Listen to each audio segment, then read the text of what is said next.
Hello super learners, how are you all. I really hope कि आप सब एकदम फिट फाइन और बढ़िया हो। हमने शुरू किया था क्लास 7 से चैप्टर नंबर 3 साइंस का, जिसका नाम है प्रॉपर्टीज ऑफ नेचुरल रिसोर्सेस। इस चैप्टर में स्टूडेंट हम ऑलरेडी बात कर चुके हैं अबाउट एयर। उसके बाद हम बात कर चुके हैं अबाउट वाटर। एयर हमने लेक्चर नंबर 1 में कवर किया था, वाटर को हमने लेक्चर नंबर 2 में कवर किया। आज के इस लेक्चर में हम बात करने वाले हैं अबाउट सॉइल। इस चैनल पे मैं 7th स्टैंडर्ड का पूरा सिलेबस अपलोड करने वाला हूं, जिनका एक सिंगल प्लेलिस्ट है, जिसका लिंक आपको डिस्क्रिप्शन में मिल जाएगा। और साथ ही साथ अगर बच्चों आप टेलीग्राम इस्तेमाल करते हो तो आप क्लास 7 के डेडिकेटेड टेलीग्राम चैनल के लिए जरूर ज्वाइन कर लेना, उसका भी लिंक आपको डिस्क्रिप्शन में मिल जाएगा। चलिए आज के इस लेक्चर को स्टार्ट करते हैं। My name is Shubham Jha, an educator by choice, a memory coach and a creative learner. बालकों, जितना हमने पढ़ लिया था, ठीक है, उसके बाद अगर हम सॉइल वाले पार्ट पे आ जाए, मैं इस स्क्रीन को खोल के इसलिए कर रहा हूं क्योंकि आपको लैग दिखेगा स्क्रीन पे। ठीक है, ओके। तो अब आपको दिख रहा होगा स्क्रीन पे कि हमने ये सॉइल वाला पार्ट खोल लिया। ठीक है, तो अब सॉइल वाले पार्ट में हमें क्या क्या पढ़ना है उसको थोड़ा डिटेल में समझना स्टार्ट करते हैं। तो सबसे पहले कुछ सवाल पूछा है जिसका जवाब आपको ढूंढना है। ठीक है, ये सवाल कह रहा है कि what is meant by soil. मिट्टी मतलब क्या होता है। अगर सिंपल शब्दों में अगर मैं तुम्हें बताऊं, तो मैं डिटेल में ढूंढना है। तो soil is a type of mixture. अरे भैया, किस चीज का मिक्सचर होता है ये? खाने वाला मिक्सचर? अरे नहीं, ये होता है क्ले। ठीक है, मिट्टी। इसके बाद सैंड, उसके बाद स्टोन्स, छोटे छोटे पिबल्स हो सकते हैं, ऑर्गेनिक सब्सटेंस, मिनरल्स एक्सेट्रा, ये सबको मिला करके बनता है। अच्छा, तो इन सब चीजों को सॉइल मिला के बनता है। और किस तरीके से सॉइल बनता है, तो इसके पीछे का जो आंसर है वो है वेदरिंग ऑफ रॉक्स। मतलब जो पत्थर है, जब वो धीरे धीरे धीरे धीरे टूटते हैं तो सॉइल बनता है। क्या मैं जो बता रहा हूं वो सही है या गलत है, ये आपको वेरीफाई करना है। स्टूडेंट, आपको पता है मैं बहुत डिटेल में हर एक चीज पढ़ाता हूँ। What are the ingredients of soil, ये भी हम ऑलरेडी अभी डिस्कस कर चुके हैं, फिर भी आपको आंसर ढूंढना है और नीचे कमेंट करना है। चलिए बच्चों, अब बात करते हैं प्रॉपर्टीज ऑफ सॉइल के बारे में कि सॉइल की क्या क्या प्रॉपर्टीज होती है। तो देखो, colour is an important property of soil. Soil का जो कलर होता है कि किस कलर का सॉइल है, क्या वो जो सॉइल है हमारा, ठीक है, वो ब्लैक कलर का है, क्या जो हमारा सॉइल है वो रेड कलर का है, क्या वो कॉपर कलर का है, येलो कलर का है, या ग्रे कलर का है। इससे हम बहुत सारी चीजें पता कर सकते हैं। देखो, the soil get its colour as a result of several process. Soil के जब बनता है तो वो किस प्रोसेस के थ्रू जा रहा है, उसके अंदर क्या है नहीं है, उसके ऊपर उसका कलर डिटरमाइन होता है। इसके अलावा जो सॉइल होता है, जो लैंड सरफेस के नियर होगा, मतलब जमीन के ऊपर की तरफ होगा, वो थोड़ा डार्कर कलर का होगा as compare to lower surface वाला सॉइल। वो थोड़ा लोअर वाला थोड़ा लाइट कलर का होगा। अब देखो, the colour of the soil is useful for classification. अब सॉइल कौन सा है, किस प्रकार का है, इसको क्लासिफाई करने के लिए जो सॉइल का कलर है वो एक बहुत ही इंपॉर्टेंट फैक्टर है। Beside they are indirectly useful indicating several property, जैसा कि आपको बता चुका हूं। In this way the properties of the soil such as fertility, drainage of water, capacity to hold water become clear from its colour. एक एक चीज को समझते हैं। उसकी फर्टिलिटी, किसी भी सॉइल की कितनी फर्टिलिटी है, इसके बारे में हम पता चलेगा। मतलब कि उसके अंदर हम क्या उगा सकते हैं, क्या नहीं उगा सकते, क्या उसके अंदर क्या इंग्रेडिएंट है जो हम अगर कोई भी चीज कल्टीवेट करते हैं तो उसके लिए हेल्पफुल होगा या नहीं होगा, ये डिसाइड होता है फर्टिलिटी से। ठीक है, ड्रेनेज ऑफ वाटर, कि अगर उस सॉइल में अगर पानी जाता है तो क्या पानी उसी में रह जाता है या बाहर निकल ही नहीं पाता है, या फिर वो कुछ पानी को रख करके बाकी निकाल देता है। हम एक एक्सपेरिमेंट से भी इस बात को समझने वाले हैं। ठीक है, उसके बाद कैपेसिटी टू होल्ड वाटर, मतलब कितना पानी वो होल्ड करके रख पाता है। ये सब जो है हमें सॉइल के कलर से ज्यादा क्लियर हो जाता है। The colour of the soil depends upon its texture. Soil का जो कलर है वो उसके टेक्सचर के ऊपर भी डिपेंड करता है कि सॉइल कैसा। अरे भाई, बड़े बड़े दाने हैं उसके अंदर, छोटे छोटे हैं, क्या सॉइल एक लेयर के ऊपर दूसरा लेयर है, या फिर ऐसा खड़े खड़े मिट्टी जैसा सॉइल मिल रहा है, इस तरीके से बड़े बड़े दाने मिल रहे हैं, क्या है। तो उसके टेक्सचर पे भी डिपेंड करेगा। And its organic ingredient as well as chemical ingredient like iron and lime. मतलब उसके अंदर केमिकल इंग्रेडिएंट क्या है, उसके अंदर ऑर्गेनिक इंग्रेडिएंट क्या है, ये भी। अब देखो बच्चों, केमिकल इंग्रेडिएंट तो तुम्हें पता चल गया, जैसे कि आयरन या फिर लाइम एक्सेट्रा। ठीक है, लेकिन ऑर्गेनिक इंग्रेडिएंट मतलब क्या होता है। ऑर्गेनिक चीज हम उन चीजों को कहते हैं जो हमें डायरेक्टली या इनडायरेक्टली प्लांट्स और एनिमल्स से मिलता है। ठीक है, जो प्लांट्स एंड एनिमल्स से मिलता है उसको हम क्या कहते हैं, उन चीजों को हम इनऑर्गेनिक कहते हैं। तो आई होप कि ये वाला तो क्लियर हो गया होगा, लिख लेना अपने नोट्स में। अब देखो बच्चों, ये वाला जो हमें एक एक्टिविटी दिया है, इस एक्टिविटी को अच्छे से समझते हैं। कह रहा है कि आपको कुछ अपैरेटस चाहिए। अपैरेटस मतलब कुछ चीजें चाहिए। तो यहाँ पे इसने कहा मेजरिंग सिलेंडर चाहिए आपको। ये वाले जो है ना, ये वाले मेजरिंग सिलेंडर है आपके। ठीक है, ये मेजरिंग सिलेंडर चाहिए। फिर कह रहा है 3 ग्लास फनल। अब यहाँ पे आपको इस तरीके से एक चीज दिख रहा होगा, जो ये ग्लास का है, ठीक है, ये एक फनल है। तो ऐसे 3 ग्लास फनल चाहिए आपको। फिर कह रहा है कि आपको फिल्टर पेपर चाहिए। फिल्टर पेपर मतलब यहाँ पे जो एक पेपर होता है, ये देखो अंदर की तरफ ऐसे आपको दिखा है, ये एक फिल्टर पेपर है, उसको ऐसे फोल्ड करके उसके अंदर डालना है। ठीक है। फिर कह रहा है आपको सैंड चाहिए, रेत चाहिए, फिर कोरस सैंड। अब ये कोरस सैंड क्या होता है, ये आपका होमवर्क है, आपको पता करना है, ठीक है। Soil from an earthen pot, मतलब जो हम जिस भी चीज पेड़ हम पॉट का इस्तेमाल करते हैं ना पेड़ उगाने के लिए, तो उसमें से थोड़ा सा सॉइल हमें चाहिए, use for growing plants etcetera, ठीक है। अब प्रोसीजर आपको करना क्या है, तो कह रहा है कि fit the cones of the filter paper in the 3 glass funnels, fill the cones with equal quantities of. कह रहा है कि ये जो तुम्हारा यहाँ पे जो ग्लास फनल रखा है मेजरिंग सिलेंडर में, इस तरीके से रखो और उसके अंदर तुम्हारा फिल्टर पेपर को तीनों में डाल दो। तो इसमें डाल दिया, इसमें डाल दिया और इसमें डाल दिया। उसके बाद तुम्हें कह रहा है कि पहला वाला जो तुम्हारा सिलेंडर है ये वाला, इसके अंदर तुम्हें सैंड रखना है, ठीक है। 3 चीजें तुम्हें लेनी थी ना, तो उसमें से जो सैंड है वो पहले वाले सिलेंडर में जाएगा। दूसरा वाला जो तुम्हारा ये वाला सिलेंडर है, इसके अंदर तुम्हें कह रहा है कि सैंडी सॉइल रखना है, ऐसा सॉइल जिसमें थोड़ा सैंड मिला हुआ हो, वैसा आपको सैंडी सॉइल रखना है, ठीक है। फिर तीसरा आपको बोल रहा है कि आपको क्ले रखना है, जो अपने पेड़ उगाने के लिए जैसा मिट्टी का इस्तेमाल किया जाता है, वो इस वाले में आपको रखना है, ऐसा बोला गया। अब कह रहा है कि place the funnel on the measuring cylinder, pour 1 test tube of water into each of the funnel and observe how much water is collected in each measuring cylinder. What inference will you draw from this? अब यहाँ पे हम क्या inference draw करेंगे, हमें क्या पता चलेगा, उसके बारे में हम इनमें पढ़ने वाले हैं, ठीक है। लेकिन फिर भी एक आपकी जानकारी के लिए मैं कुछ चीजें बता देना चाहता हूँ जो आपके लिए हेल्पफुल रहेगा, कि जब हम ऐसा करेंगे बालकों, तो होगा क्या कि यहाँ पे जो सॉइल है वो सैंडी सॉइल है, तो उसके बीच में बड़े बड़े दाने होंगे, बड़ा बड़ा गैप होगा। तो जो पानी है वो मैक्सिमम बाहर निकल जाएगा, बहुत कम पानी हमें ऊपर देखने को मिलेगा, मैक्सिमम पानी हम कलेक्ट कर लेंगे, सेम क्वांटिटी ऑफ पानी डाला। अब यहाँ पे जो सॉइल है वो थोड़े थोड़े थोड़े थोड़े नजदीक होंगे, क्योंकि उसके अंदर सैंड भी है और सॉइल भी है, सैंडी सॉइल है वो, तो यहाँ पे थोड़ा कम पानी हमें देखने को मिलेगा, क्योंकि बाकी पानी वहां पे अटक जाएगा। और तीसरा वाला जो हमारा फाइनली है, जो कि बहुत ही क्ले है, तो इसमें बहुत ही कम गैप होगा, बहुत ही कम गैप होगा, तो उसके अंदर मिनिमम नंबर ऑफ पानी बाहर जा पाएगा, बाकी पानी उसी में काफी देर तक होल्ड हुआ रहेगा, जो शायद इवापोरेट हो जाए या धीरे धीरे करके निकले, ठीक है। तो मिनिमम पानी हमें यहाँ पे देखने को मिलेगा। तो ये तुम्हें समझ में आ गया होगा। अब देखो हम सॉइल के टेक्सचर के ऊपर, ठीक है, यहाँ पे लिखा हुआ है सॉइल का टेक्सचर, ठीक है। तो soil contains particles of different sizes. अब सॉइल की बात करूं मैं, तो उसके अंदर अलग अलग पार्टिकल्स होते हैं जिनकी अलग अलग साइजेस हो सकते हैं। The texture of the soil is determined by the proportion of particles of various sizes in it. अब किसी भी सॉइल का जो टेक्सचर होगा वो हमें कैसे पता चलेगा कि उसके अंदर कौन से पार्टिकल्स हैं और वो कितने प्रपोर्शन में है, मतलब कितनी मात्रा में है। तो कह रहा है following are the types of soil on the basis of texture. Texture के हिसाब से हम देखने जाए तो हमारे पास 3 टाइप के सॉइल है। पहला वाला जो टाइप ऑफ सॉइल है that is Sandy soil. Can you people see this? पहला वाला जो आपके पास है वो कौन सा है बालकों? That is a Sandy soil. इसको थोड़ा सा रुक जाओ, गड़बड़ हो रहा है, ठीक है। That is a Sandy soil. अब यहाँ पे देखो क्या लिखा है, ये जो सॉइल होता है the proportion of sand large particles is high in Sandy soil. अब जो सैंडी सॉइल होता है, जो कि हमने टेस्ट ट्यूब 1 में लिया था, मतलब पहले वाले उसमें लिया था, फनल में ऊपर एक्सपेरिमेंट में, तो उसके अंदर ज्यादा बड़े पार्टिकल्स होते हैं जिनको हम सैंड कहते हैं। Water drains rapidly through the sand, इसमें से वाटर बहुत आसानी से निकल जाता है और ऐसे सॉइल को प्लो करना बहुत आसान है। प्लो देखो इस तरीके का एक चीज होता है, जैसे क्या करते हैं जमीन को थोड़ा थोड़ा सा खोदते चले जाते हैं कि बाद में हम सोइंग कर सके, तो इस सॉइल को आप आसानी से प्लो हल आसानी से चला सकते हो आप इसमें, ठीक है। But it is less fertile, लेकिन ये कैसा होता है, बहुत ही कम फर्टाइल होता है, ठीक है। This is because the particle of the sand soil are made from the mineral called silicon dioxide. इसके पीछे का, इसकी लेस फर्टिलिटी के पीछे का जो कारण है वो ये है कि इसके जो पार्टिकल्स होते हैं सैंड के, वो बने होते हैं सिलिकॉन डाइऑक्साइड, जिसको हम क्वार्टर्स या फिर कांच जैसे कांच कहते हैं, ठीक है। This particles do not dissolve in water, ये पार्टिकल्स पानी में डिजॉल्व नहीं करते, and therefore soil has very less capacity to supply nutrients. अब देखो जो भी इसके अंदर जो न्यूट्रिएंट्स है सॉइल के अंदर, वो पानी के अंदर डिजॉल्व भी नहीं होगा। अगर वो पानी के अंदर डिजॉल्व नहीं होगा तो पानी के साथ ही तो न्यूट्रिएंट्स पेड़ में जाता है, वो जाएगा ही नहीं, तो इसकी बहुत कम कैपेसिटी होती है न्यूट्रिएंट्स देने की और ये बहुत कम फर्टाइल होता है। अब अगला वाला जो है वो है स्लिट सॉइल। तो स्लिट सॉइल का क्या गेम है देखो, the particles of the silt soil are medium size. यहाँ पे जो सॉइल होते हैं, यहाँ पे दिखा रहा है फोटो आपको, वो कैसे होता है, मीडियम साइज के होते हैं। Slit soil is not as ploughable as sand soil. तो जो सैंडी सॉइल है उसके जितना इस पे प्लो नहीं कर सकते आप इतने आसानी से, थोड़ा दिक्कत होगा। However it is much more ploughable than the clay soil. लेकिन ये जो क्ले सॉइल ऊपर दिखाया है इससे काफी ज्यादा बेटर है इसमें कंडीशन, ठीक है।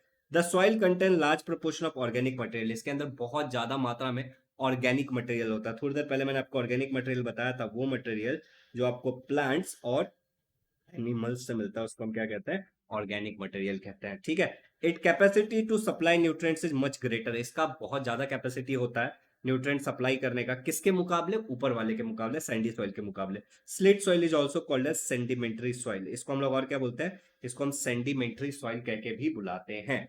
अब अगला देखो हमारे पास है क्ले सॉइल। देखो in this soil proportion of small particles is maximum, clay soil जो होगा इसके अंदर जो छोटे छोटे छोटे छोटे छोटे छोटे छोटे छोटे छोटे पार्टिकल्स होंगे वो बहुत ज्यादा होंगे। This particle of the clay soil feel smooth to touch, अगर आप इसको टच करोगे तो आपको बहुत ही स्मूथ सा लगेगा। Clay soil has high water holding capacity, ये जो सॉइल होती है इनकी जो वाटर होल्डिंग कैपेसिटी होती है वो बहुत ही ज्यादा हाई होती है। आई होप ये क्लियर हो गया होगा। अब देखो यहाँ पे कह रहा है यूज योर ब्रेन, ये सारे क्वेश्चंस आपको सॉल्व करने हैं, बहुत ही सिंपल क्वेश्चन है, ऊपर हमने जो पढ़ा है उसी को थोड़ा सा दिमाग लगा करके आपको बताना है। ठीक है, कुछ ज्यादा रॉकेट साइंस नहीं है। अब यहाँ पे कुछ सॉइल के स्ट्रक्चर के बारे में बताया। अब यहाँ पे देखो कुछ कुछ स्ट्रक्चर के बारे में बात किया और यहाँ पे कुछ फोटोज दिए हुए हैं। ठीक है, यहाँ पे तुम्हें 4 फोटोज देखने को मिलेगा, तो इस फोटो के हिसाब से तुम्हें बताना है कौन सा सॉइल है। तो देखो यहाँ पे बोला है the structure of the soil depends upon the different shape, अब सॉइल के अंदर किस प्रकार का शेप है पार्टिकल्स का उसके ऊपर डिपेंड करता है सॉइल का स्ट्रक्चर। ठीक है, soil occurs in form of columnar, ये कॉल्यूमनर हो सकता है। अब देखो इसको रो कहते हैं इस तरीके से, और इस तरीके से जो होता है उसको कॉलम कहते हैं। मतलब मान लो एक टेबल बनाया मैंने, तो ये सब रो है, और यहाँ पे जो मैं बड़े बड़े ये इधर वाले हूँ वो क्या कॉलम है। तो यहाँ पे देख करके तुम्हें कौन सा लग रहा है कि कॉल्यूमनर होगा, तुम्हें कमेंट करके बताना है। लेट्स से कि ये फिगर ए है, यह फिगर बी है, ये फिगर सी है और ये फिगर डी है, अब तुम्हें कमेंट करके बताना है। ठीक है, उसका लैमिनर कौन सा होगा, ग्रैन्युलर कौन सा होगा और ब्लॉक शेप्ड कौन सा है, ये आपको नीचे कमेंट में बताना है एबीसीडी के हिसाब से। ठीक है, अब यहाँ पे सवाल है importance of soil structure, soil के स्ट्रक्चर से क्या इंपॉर्टेंट है भैया, क्यों सॉइल का स्ट्रक्चर जानना जरूरी है। तो जो फर्टिलिटी होती है सॉइल की वो डिपेंड करती है सॉइल के स्ट्रक्चर पे। ठीक है, the advantages of good soil structure है एज फॉलोज, तो जो अगर तुम्हारी जो सॉइल की फर्टिलिटी है उसके स्ट्रक्चर पे डिपेंड कर रहा है, तुम्हारे पास अगर अच्छा सॉइल है तो उसका एडवांटेज कुछ ऐसा है कि रूट्स जो होंगे वो सफिशिएंट सप्लाई ऑफ ऑक्सीजन मिलेगा उनको। ठीक है, इनफ ऑक्सीजन मिलता है रूट्स को प्लांट के, जिससे वो ज्यादा अच्छे से ग्रो कर पाएगा, और पानी आसानी से बाहर निकल पाता है, ज्यादा दिक्कत नहीं होता, जितना पानी चाहिए उतना रहेगा, बाकी एक्स्ट्रा वाला पानी बाहर निकल जाएगा। Therefore roots of plant grow well, इसके कारण जो प्लांट के रूट्स है वो ज्यादा अच्छे से ग्रो होंगे। अगर बहुत सारा पानी रुक जाएगा तो रूट्स अंदर सड़ सकते हैं ना, तो ये दिक्कत हो सकती है। ठीक है, तो अब देखो अगला जो हमारा पॉइंट है वो है यूजेस ऑफ सॉइल, कि सॉइल का क्या क्या यूज किया जाता है। तो देखो सबसे पहले प्लांट के कंजर्वेशन के लिए हम इस्तेमाल कर सकते हैं, मतलब कि प्लांट्स ग्रो करने के लिए यूज कर सकते हैं। फिर वाटर कंजर्वेशन, इसका मतलब क्या है, जो प्लांट के जो रूट्स होते हैं, ठीक है, वो क्या करते हैं, वाटर को होल्ड करके रखते हैं। अगर वो वाटर को होल्ड करके रखते हैं तो हम क्या बोलेंगे कि पानी को भी कंजर्व कर रहा है पेड़। ठीक है, तो यहाँ पे देखो soil holds water, as a result by means of burns and lakes we can get water throughout the year. अब दूसरा एक चीज और है कि जो तुम्हारा सॉइल है उससे अगर हम लेक बना लेते हैं वगैरह कुछ बना लेते हैं, तो पॉन्ड बना लेते हैं, तो उसके अंदर हम पानी को स्टोर करके रख सकते हैं। राइट, उसके अंदर भी हम पानी को स्टोर करके रख सकते हैं, तो इसके मदद से भी हमको सालों भर पानी मिलेगा, हमें बारिश का इंतजार नहीं करना पड़ेगा। अब दूसरा एक चीज है प्लास्टिसिटी, प्लास्टिसिटी मतलब क्या है कि तुम जिस शेप में चाहोगे उस शेप में बदल दोगे। तो सॉइल के पास एक प्रॉपर्टी होती है जिसको हम प्लास्टिसिटी कहते हैं, जिसके कारण हम उसको कोई भी रिक्वायर्ड शेप में बदल सकते हैं। अब देखो we can use it to make articles of variety of shapes, हम इसके कारण बहुत सारे आर्टिकल्स बना सकते हैं, जैसे कि लैम्प, आइडल, आइडल मतलब मूर्ति, ब्रेक, लैम्प मतलब कोई भी, ठीक है, जिसको हम जला सकते हैं। ठीक है, मतलब दिया बाती वगैरह बनता है ना, वो टाइप की चीजें। ठीक है, तो ये सब हम सॉइल से बना सकते हैं, मतलब बेसिकली किसी भी शेप में दे सकते हैं, तो कोई भी चीज हम इससे बना सकते हैं। अब अगला देखो some useful types of soil, कुछ सॉइल के यूजफुल टाइप्स के बारे में लिखा है, जैसे कि चाइना क्ले है, साधु सॉइल है, टेराकोटा सॉइल है और मुल्तानी सॉइल है। तो ये 3 सॉइल के बारे में हमें डिटेल में बताया, जिसको हम थोड़ा थोड़ा एक दो लाइन है वो पढ़ लेते हैं। ओके, तो जो हमारा सबसे पहला वाला सॉइल है वो है चाइना क्ले। ठीक है, जिसको क्योलिन भी कहते हैं। It is white in colour, ये कैसा होता है, व्हाइट इन कलर। अच्छा एक सवाल है कि इसको चाइना क्ले क्यों कहते हैं, why it is called as China clay, क्या ये चाइना में मिलता है। तो इसका जवाब आपको इस वाले पार्ट में पढ़ने को मिलेगा, जो आपको खुद से होमवर्क है आपका पढ़ना है। ठीक है, कुछ कुछ चीजें आपको खुद ही पढ़नी होती है। तो देखो it is white in colour, it is use to make crockery, इसका हम क्रॉकरी बना सकते हैं। क्रॉकरी मतलब क्या होता है, जो आपको जैसे कप वगैरह देखने को मिलता है या फिर कोई ऐसा वेसल वगैरह देखने को मिलता है जिसमें फ्लावर पॉट वगैरह, वो इससे बनाया जा सकता है। बाथरूम के जो टाइल्स होते हैं वो भी इससे बनाया जा सकता है। कुछ टैंक और कुछ लैब के apparatus भी बनाया जा सकता है, ठीक है, लेबोरेटरी के apparatus भी इससे बनाया जा सकते हैं। कुछ मास्क जार्स वगैरह, तो अचार वचार डालने के लिए तुम्हें देखो व्हाइट कलर का एक जार होता है कहीं कहीं, तो वो इससे बनाया जा सकता है। फिर है साधु सॉइल, ठीक है। शधु सॉइल ये क्या है, it is whitish in colour, ये व्हाइट कलर का होता है और इसको हम स्टैचू और आइडल बनाने के लिए यूज करते हैं। स्टैचू पता ही होगा तुम्हें, आइडल मतलब मूर्ति, ठीक है। फिर आता है टेराकोटा सॉइल। अब ये बहुत इंपॉर्टेंट है, अगर तुम हिस्ट्री पढ़ रहे हो, ठीक है, तो जब तुम हिस्ट्री पढ़ोगे, जब तुम हड़प्पन सिविलाइजेशन पढ़ोगे, ठीक है, मतलब जब तुम एंशियंट हिस्ट्री पढ़ोगे, ठीक है, हड़प्पन सिविलाइजेशन वगैरह, ठीक है, इंदुस वैली सिविलाइजेशन, तो तुमको टेराकोटा सॉइल का जिक्र देखने को मिलेगा, ठीक है। तो इसको अच्छे से समझो कि वहां पे भी आपको समझ में आएगा कि यही सॉइल की बात हो रही है। तो देखो, this soil is red in colour, ये सॉइल कैसा होता है, रेड इन कलर। इसका डेकोरेटिव आर्टिकल्स बनता है, जो मटका वगैरह आप पानी रखने के लिए या फिर पेड़ वगैरह होने उगाने के लिए लाल कलर का इस्तेमाल करते हो, वो भी इसी से बनाया जाता है, टेराकोटा सॉइल से। काफी मजबूत होता है इससे, ठीक है। अब देखो अगला है मुल्तानी मिट्टी, जिसको आप कॉस्मेटिक्स के लिए इस्तेमाल करते हो। देखो लड़कियां लगाती है मुल्तानी मिट्टी वगैरह, तो वही हमारा ये मुल्तानी मिट्टी है। आई होप कि क्लियर हो गया होगा। अब ये वाला डू यू नो तो मैंने आपको बोला है खुद से पढ़ने के लिए। अब देखो सॉइल की टेस्टिंग के बारे में यहाँ पे कुछ चीजें लिखी हुई हैं जो हमारे लिए इंपॉर्टेंट है। देखो, the proportion of the various ingredient of soil can be determined by soil testing. अब सॉइल के अंदर क्या क्या चीजें हैं, अलग अलग प्रोपोर्शन में, कितने प्रोपोर्शन में क्या है नहीं है, इसको हम सॉइल की टेस्टिंग करके पता कर सकते हैं। कह रहा है during the soil testing the soil is examine for colour. Soil testing के टाइम में सॉइल का कलर देखा जाता है, टेक्सचर देखा जाता है, प्रोपोर्शन ऑफ ऑर्गेनिक मैटर देखा जाता है। ऑर्गेनिक मैटर मैं आपको बता चुका हूं, तीसरी बार बता रहा हूं, वो चीजें होती हैं जो प्लांट्स एंड एनिमल्स से हमको मिलती है, ठीक है, ये मैं आपको तीसरी बार बता रहा हूं, ठीक है। अब देखो यहाँ पे क्या हो गया, soil is tested to find out if there is a deficiency of any ingredient and to decide what measures should be taken to remove the deficiency। अब सॉइल टेस्ट करा क्यों जाता है, देखो सॉइल को बहुत ज्यादा इंपॉर्टेंट हमारा काम है एग्रीकल्चर में, ठीक है, जहां पे हम अलग अलग प्रकार के फसलें उगाते हैं। अब कुछ फसल को किस प्रकार के न्यूट्रिएंट चाहिए होता है, किसी को नहीं चाहिए होता है। तो अब जो हमारा सॉइल है उसको जब हम टेस्ट कर लेंगे तो हमें इस बात को पता चल जाएगा कि उसके अंदर क्या है नहीं है, और जो नहीं है, ठीक है, अगर उसकी रिक्वायरमेंट है तो क्या मेजर्स लिए जा सकते हैं, क्या तरीके हैं जिससे हम उसको कंप्लीट कर सकते हैं, ठीक है। The soil sample collected in the test for testing dried in an open space. जो भी सॉइल का हम लोग सैंपल लेके जाते हैं, मतलब मेरे खेत से लेके, उसको पहले हम सुखाएंगे किसी ओपन से जगह पे, और उसके बाद हम इन द शेड, उसको कहाँ पे, शेड में, मतलब जहाँ पे छांव होगा वहां पे, फॉर 8 to 10 days, 8 से 10 दिन के लिए, and it is shifted to the sheep. अब ये शीप वर्ड का मतलब क्या है, ये आपको गूगल करना है और इसका मतलब मुझे नीचे कमेंट में बताना है, ठीक है। तो उसको बाद में हम शीप में भेज देते हैं to test namely the pH and the electrical conductivity. दो टेस्ट किया जाता है, एक हम लोग पीएच का टेस्ट करते हैं। अब देखो पीएच से जरा ध्यान से सुनना, पीएच इस शब्द का मतलब है पोटेंज ऑफ हाइड्रोजन। क्या होता है, पोटेंज ऑफ हाइड्रोजन। पोटेंज इस शब्द का मतलब है पोटेंशियल, ठीक है, पोटेंशियल। पोटेंशियल इस शब्द का मतलब होता है ताकत, मतलब हाइड्रोजन की कितनी ताकत है। अगर अब आप यहाँ पे ध्यान से देखोगे तो ग्रेट साइंटिस्ट में आपको एक चीज लिखा है कि एक डेनिश साइंटिस्ट थे सोर्सन, जिन्होंने कॉन्सेप्ट दिया था पीएच का। पीएच का जो होता है वो हाइड्रोजन के कॉन्सेंट्रेशन पे देखा जाता है, मतलब कि हाइड्रोजन की कितना मात्रा है, ठीक है, कॉन्सेंट्रेशन मतलब मात्रा हाइड्रोजन आयंस का, ठीक है। तो हाइड्रोजन आयन हमारा H+, इसको हाइड्रोजन आयन बोलते हैं।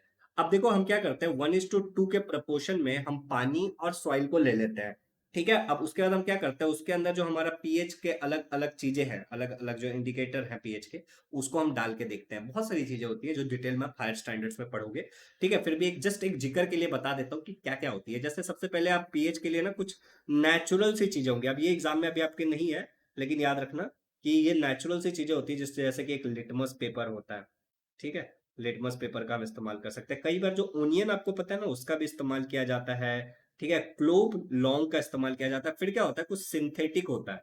सिंथेटिक मतलब क्या होता है, सिंथेटिक इंडिकेटर्स कहते हैं उसको, ऊपर वाले को नेचुरल इंडिकेटर्स कहते हैं, जैसे कि मिथाइल ऑरेंज, ठीक है, जैसे कि फेनोप्थैलीन एक्सेट्रा, ऐसे बहुत सारी चीजें होती हैं, ठीक है। फिर कुछ यूनिवर्सल इंडिकेटर नाम की एक चीज है, ठीक। ये सब जो भी चीजें मैं आपको बता रहा हूँ, आपको याद नहीं रखना है, बस आगे आप पढ़ोगे तो इसके लिए याद रखना, इन सब से हम पीएच का वैल्यू चेक करते हैं। अब एक पीएच का एक स्केल होता है बालक को, ठीक है, ऐसे देखो एक इस तरीके का एक स्केल होगा पीएच का, ठीक है। अब ये जो स्केल होगा वो यहाँ 0 से स्टार्ट होगा, 1 से नहीं। ठीक है, जीरो से आगे आगे आगे आगे बढ़ेगा, बीच में इसके होगा 7, और फिर ये आगे आगे बढ़ेगा और यहाँ पे जाएगा 14। अब ध्यान से सुनो, 0 से 7 तक अगर मैं बात करूं, ठीक है, तो यहाँ पे वो चीजें होती है जो एसिडिक होगा। एसिडिक मतलब जिसके अंदर एसिड का मात्रा ज्यादा है। फिर अगर यहाँ से मैं आगे की बात करूं तो होगा बेसिक, मतलब जो कि एल्कलाइन है। बेसिक या फिर इसी को हम एल्कलाइन बोलते हैं। क्या बोलते हैं? एल्कलाइन। ठीक है, हैंडराइटिंग काफी बड़ा है। अब जीरो पे जो होता है ना, जीरो के ऊपर आपका होता है न्यूट्रल। ठीक है, जीरो क्या होता है आपका? न्यूट्रल होता है। तो अब इसी इसी हमारे लर्निंग के ऊपर अगर हम चेक करें तो यहाँ पे कुछ चीजें लिखी हुई हैं कि हम किस सॉइल को हम एसिडिक सॉइल बोल सकते हैं, जिनका पीएच का वैल्यू 6.5 से कम होगा। मैंने बोला 0 to 7 क्या होता है? एसिडिक होता है। तो 6.5 से पहले जिसका भी कम है उसको हम एसिडिक सॉइल बोलेंगे। न्यूट्रल हम बोलेंगे कि 6.5 to 7.5 है किसी का भी पीएच का वैल्यू। और अल्कलाइन सॉइल हम तब बोलेंगे जब पीएच का वैल्यू 7.5 से ज्यादा होगा। चलो, तो ये एग्जाम में पूछा जा सकता है ये वाला डेटा खाली, तो इसको याद रखना। और पीएच स्केल कहां से स्टार्ट होता है? 0 से 14 तक चलता है। तो ये हो गया। तो हम ऐसे दो टेस्ट कर सकते हैं, एक इलेक्ट्रिकल कंडक्टिविटी टेस्ट भी हम कर सकते हैं, ठीक है, जिसके बारे में ज्यादा डिटेल में अभी जानने की कोई आवश्यकता नहीं। बेसिकली क्या होता है कि हम इलेक्ट्रिसिटी उसमें से कंडक्ट हो रहा है या नहीं हो रहा है वो हम देखेंगे। ठीक है, अब you can determine the fertility of soil in your field with the help of your different test. इनमें से कोई भी आपके फील्ड में जो सॉइल है उसका इनमें से किसी का भी इस्तेमाल करके आप फर्टिलिटी के बारे में पता कर सकते हो कोई भी टेस्ट से। ठीक है, अब देखो causes of diminish soil fertility. अब अगर डिमिनिश्ड इस शब्द का मतलब है कि कम हो रहा है धीरे धीरे, या फिर खत्म हो गया है, या फिर कम हो गया है, सिंपली यहाँ पे खत्म नहीं हुआ है। तो कोई भी सॉइल की जो फर्टिलिटी फर्टिलिटी होती है वो कम क्यों हो जाती है या फिर कमते क्यों चली जाती है, तो इसके पीछे का कारण है, अगर सॉइल का पीएच लेस देन 6 है या हायर देन 8 है, मतलब क्या है कि वो सॉइल या तो एसिडिक है, या तो वो सॉइल का अल्कलाइन या फिर बेसिक, जो भी हम दोनों में से कुछ भी बोल ले, दोनों एक ही है। ठीक है, अल्कलाइन या फिर बेसिक है। ठीक है, और ये एक कारण हो सकता है सॉइल की फर्टिलिटी कम होने का। दूसरा होता है कि लो प्रोपोर्शन ऑफ ऑर्गेनिक मैटर, मतलब जो प्लांट और एनिमल सोर्स से जो हमें मिलता है वो उस सॉइल के अंदर कम है। तीसरा क्या है कि repeated cultivation no drainage of water, उसमें से पानी पास नहीं हो पाता, जिसके कारण पानी उसके अंदर ही सड़ रहा है और ये फर्टिलिटी को कम कर रहा है। ठीक है, repeated cultivation of some crop, अगर मान लो कि एक ही क्रॉप, जैसे कि मान लो कि राइस है, तो हम राइस ही बार बार बार बार बार बार बार बार अगर कल्टीवेट करते रहेंगे तो उसका जो फर्टिलिटी है वो कम हो जाएगा। रिपीटेटेड कल्टीवेशन मतलब क्या होता है? एक ही चीज को बार बार करना। रिपीटेशन मतलब दोहराना, right. Continuous use of saline water, अगर आप सलाइन वाटर ऐसा पानी का इस्तेमाल कर रहे हो खेतों में पानी डालने के लिए जिसके अंदर सॉल्ट का प्रोपोर्शन ज्यादा है, तो सलाइन वाटर बोलते हैं उसको लोग। ठीक है, जैसे हमें सलाइन चढ़ाया जाता है उसमें क्या होता है? अलग अलग प्रकार के सॉल्ट्स होता है, तो उसी तरीके से सलाइन वाटर जिसमें कुछ सॉल्ट होगा। Excessive use of chemical fertilisers, अगर आप ज्यादा से ज्यादा केमिकल फर्टिलाइजर, पेस्टिसाइड, इंसेक्टिसाइड का इस्तेमाल कर रहे हो, इससे भी दिक्कत हो सकता है। बच्चों, 5 दिसंबर जो है उसको हम मनाते हैं वर्ल्ड सॉइल डे, और इसमें हमारा एफर्ट होता है कि हम सॉइल को कंजर्व करें, सॉइल को पोल्यूशन ना करें। सॉइल पोल्यूशन भी होता है ना, हम लोग कुछ भी फालतू फालतू फेंकते हैं तो उससे सॉइल पोल्यूशन होता है। तो ये हमारा एफर्ट होता है कि हम इन सब चीजों से प्रोटेक्ट करें, और इसके लिए हम 5 दिसंबर को वर्ल्ड सॉइल डे मनाते हैं। याद रखने की कोशिश करना, एग्जाम में पूछा जा सकता है। अब यहाँ पे ऑलवेज रिमेंबर करके एक चीज दिया है कि सॉइल का जो टेक्सचर होता है वो डिस्टर्ब हो जाएगा if the chemical fertilisers are use excessively, अगर जरूरत से ज्यादा केमिकल फर्टिलाइजर्स का इस्तेमाल किया जाए तो सॉइल का जो टेक्सचर है वो धीरे धीरे डिस्टर्ब होता है, बदलने लगता है, and the land become unsuitable for sowing, और वैसे जगह पे आप कोई भी चीज जा नहीं सकते हो, अनसुटेबल हो जाता है, फिर दिक्कत देता है हमें। Crop should be rotated in order to maintain the fertility of soil. अब यहाँ पे मैंने आपको एक चीज बताया था, repeated cultivation of same crop, तो वही यहाँ पे बोला जा रहा है कि आपको क्रॉप्स को रोटेट कर करके लगाना चाहिए, एक ही क्रॉप्स को बार बार नहीं लगाना चाहिए। ठीक है, उससे fertility of the soil maintain होता है। ठीक है, मेंटेन होता है। फिर कह रहा है for example the fertility of land decreases after harvesting wheat, अगर तुमने गेहूं उगाया है, व्हीट उगाया है, तो जो लैंड की जो फर्टिलिटी होती है वो घट जाती है। तो फर्टिलिटी को रिस्टोर करने के लिए, फिर ठीक करने के लिए तुम क्या कर सकते हो? लेगमिनियस क्रॉप उगा सकते हो। लेगमिनियस मतलब क्या होता है? जैसे कि पीनट, आपका मूंग, माउथ, बीन, पी, लेंटिल, बेन, ये सारी चीजें आप उगा सकते हो, जिससे क्या होगा? जो आपका फर्टिलिटी है वो वापस रीस्टोर हो जाएगा। हाँ, अभी बारिश होने लगी है, हाँ, भाग भाग भाग भाग करके गया वीडियो को पोज करके कि कपड़े उतार लूं वरना सब भीग जाते हैं। पर कोई बात नहीं, जो हुआ हुआ। अच्छा देखो, तो यहाँ तक हमने सारी चीजें कर ली हैं और तुम्हें अब सब कुछ समझ में आ भी गया होगा। अब देखो बच्चों, ये एक्सरसाइज है, ये एक्सरसाइज तुम खुद से ट्राई करो, और अगर तुम्हें लगे कि भाई की आवश्यकता है तो नीचे कमेंट कर देना, और मैं इसका भी सॉल्यूशन आपके लिए कोशिश करूंगा कि मेरे को टाइम मिलेगा तो मैं डाल दूंगा। देखो लाइफ थोड़ी बिजी है तुम्हारे भाई की, ठीक है, बट एनी विच वे मजा आता है मुझे। 7 स्टैंडर्ड 6 स्टैंडर्ड को पढ़ाना आसान होता है, राइट, और ज्यादा डिटेल में पढ़ाने में मजा आता है, जल्दी चैप्टर्स भी खत्म हो जाते हैं। और अगर मेरा मानना है ना कि अगर लोअर स्टैंडर्ड से बच्चा स्ट्रांग बन जाए ना, वो अगर अपने पढ़ाई पे ध्यान दे तो आगे चल के वो हर एक एस्पेक्ट में सही होगा, खाली पढ़ाई में सही नहीं होगा, बाकी सारे एस्पेक्ट ऑफ द लाइफ में भी वो सही होगा। बिकॉज मेरे हिसाब से ना इट्स ऑल अबाउट हैबिट, बात हैबिट की हो जाती है, ठीक है। तो चलो मेहनत मेहनत मजदूरी करते रहो, अच्छे से पढ़ो लिखो और आगे बढ़ो। और ये चैप्टर यहीं पे खत्म हो गया है। अब तुम लोग से मैं कम्युनिटी में पोस्ट पोल करवा लूंगा जिसमें मुझे पता चल जाएगा फोर्थ चैप्टर डालना है या नहीं डालना है, और उसके हिसाब से आगे के सारे चैप्टर्स में डालता चला जाऊंगा, जिससे आप अपनी पढ़ाई को पूरी ईमानदारी से कर सकते हो। और हम लोग ये जो साइंस पे कितने चैप्टर्स एक बार चेक करते हैं। सुई सुई सुई सुई ओके, तो साइंस में भाई गजब के चैप्टर, 20 चैप्टर है, एक हो चुका है, दो हो चुका है हमारा, 3 हो चुका है, मतलब 17 चैप्टर्स और बाकी है। तो इसमें से ऐसा तुम लोगों का कोई खास डिमांड होगा कि ये वाला चैप्टर डालो भैया, तो बता सकते हो, क्योंकि मुझे नहीं पता ना किसके स्कूल में क्या पढ़ाया जा रहा है। तो अगर कमेंट आएगा तो मैं उस चैप्टर पे शिफ्ट हो जाऊंगा, अभी जो भी कंटिन्यू रहेगा उसके बाद वो खत्म करके नेक्स्ट पे हो जाऊंगा। तो अभी जैसे हमने तीसरा खत्म कर लिया है, तो अगर एक भी कमेंट आ जाता है कि भैया हमारे स्कूल में तो यार ये चेंजेस पढ़ा रहा है, तो मैं चेंजेस पढ़ाना शुरू कर दूंगा, ठीक है। वैसे जो हमारे ओल्ड वीडियोस हैं वो ऑलरेडी हैं, जिसको आप देख सकते हो, हमारा ही चैनल है, ठीक है। थैंक यू सो मच, अगर चैनल पे नए हो तो सब्सक्राइब कर लेना। Happy learning.